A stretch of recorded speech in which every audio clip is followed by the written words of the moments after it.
बरसाने में एक सज्जन रहते थे। उनके पास सब कुछ था, 3 बेटे, बेटों का विवाह हो गया, 3 बहुएं,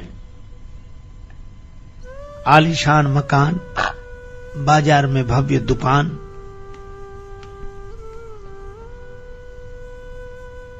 वे विधुर हो गए थे, पत्नी का देहांत हो गया था। संपन्नता तो पूरी थी, लेकिन वे सज्जन बड़े परेशान रहते। क्यों? उनके कोई बेटी नहीं थी।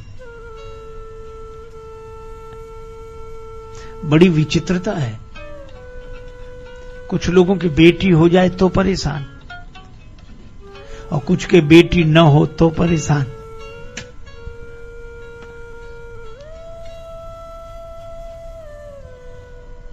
वे सोचते थे कि बेटी होती तो मैं कन्यादान कर लेता, यज्ञ होता, पुण्य होता, पर बेटी है ही नहीं।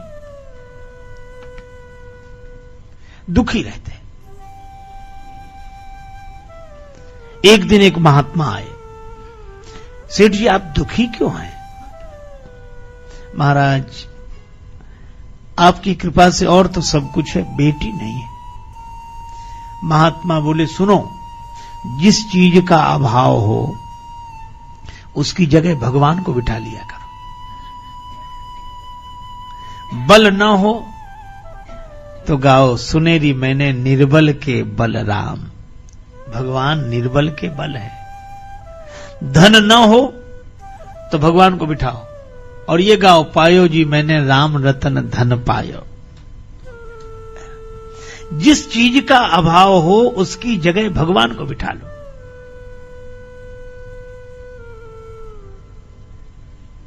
बेटी नहीं है, एक काम करो, सुनो सेठ तुमको मिलो बरसाने को बास, यही नाते राधा सुता काहे रात उदास।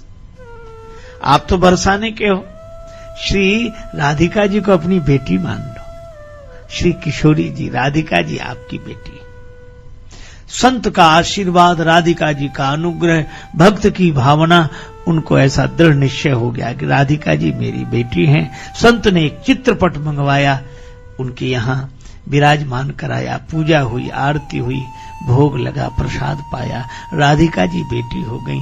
अब तो वे सज्जन इतने प्रसन्न रहते, कोई पूछता तो कहते 3 बहू बेटे हैं घर में, सुख सुविधा है पूरी, संपत्ति भरी भवन में रहती, नहीं कोई मजबूरी, कृष्ण कृपा से जीवन पथ में आती कोई न बाधा, मैं बड़भागी पिता हूं मेरी बेटी है श्री राधा। इसी भाव में रहते। दिन बीतने लगे, बड़ा सुंदर समय बीत रहा था। एक दिन उन सज्जन के घर चूड़ी पहनाने वाली आई। घर में हमेशा आती थी, आज भी आई। तीनों बहुओं ने बारी बारी से चूड़ी पहनी। अब ब्रज की परंपरा, घूंघट डालकर एक बहू आकर बैठ गई, हाथ फैला दिए, मनिहारी ने चूड़ी पहना दी। एक गई तो दूसरी आई घूंघट डालकर, उसको भी चूड़ी पहना दी। तीसरी आई तो उसको भी चूड़ी पहना दी। तीनों ने चूड़ी पहन ली।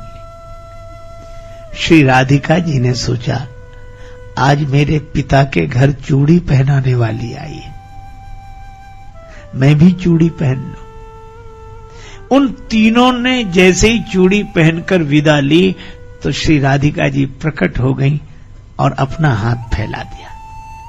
मनिहारिन ने जो देखा, ऐसा सुंदर रूप, ऐसी दिव्यता उसने आज तक नहीं देखी थी। सोचने लगी इनके घर कोई मेहमान आया होगा। उसने राधिका जी को भी चूड़ी पहना दी। राधिका जी चूड़ी पहनकर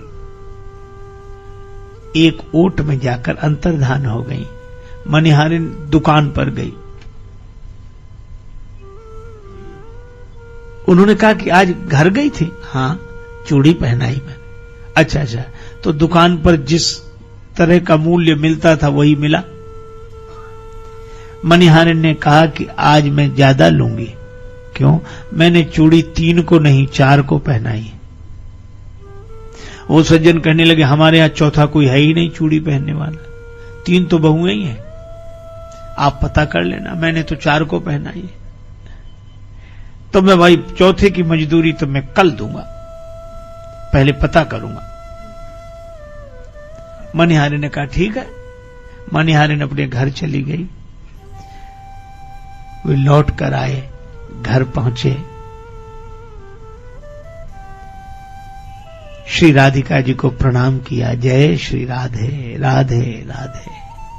फिर परिवार वालों के साथ बैठे। चूड़ी पहनाने वाली आई थी, हां, तो 3 बहुओं ने ही तो चूड़ी पहनी। हाँ 3 नहीं पहनी, तो चौथा तो कोई है नहीं। नहीं है, वही हम कहें, वो कह रही थी हमें 4 को चूड़ी पहनाई। भोजन बना, श्री राधिका जी को भोग लगा, राधिका जी का प्रसाद पाया, राधे राधे राधे करते हुए विश्राम किया।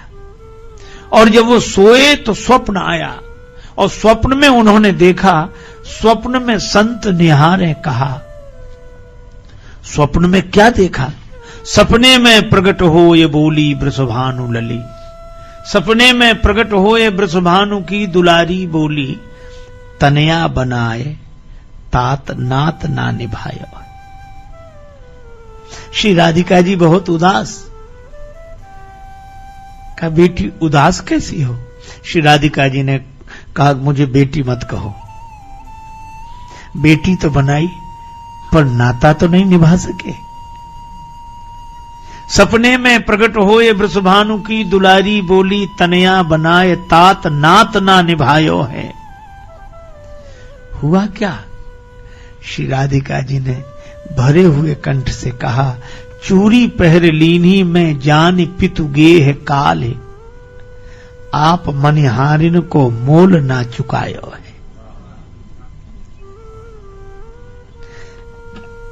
हमने अपने पिता का घर समझकर चूड़ी पहन ली, तो आपने मनिहारिन का मूल्य तक नहीं चुकाया। रोने लगी, सपने में ही रोने लगी। मुझे याद नहीं रही। श्री राधिका जी उलाहना देते हुए बोली, 3 बहू याद, किंतु बेटी नहीं याद रही। 3 बहू याद किंतु बेटी नहीं याद रही, कहत श्री राधिका को ही भरी आयो है।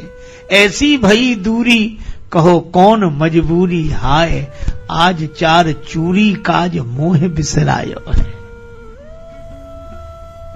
जाग गए, लेकिन जागते हुए भी आंसू बह रहे थे। उसी समय उठे, किसी से कुछ नहीं कहा, कपड़े पहने, रुपया पैसा जेब में डाला, छड़ी ली, गाड़ी निकाली, गाड़ी में बैठकर रात को ही पहुंचे।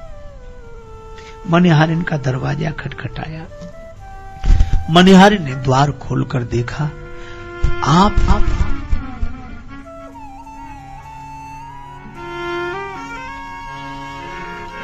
जुगल नयन जलते भरे, मुख ते कढ़े न बोल, मनिहारिन के पांय परी लगे चुकावन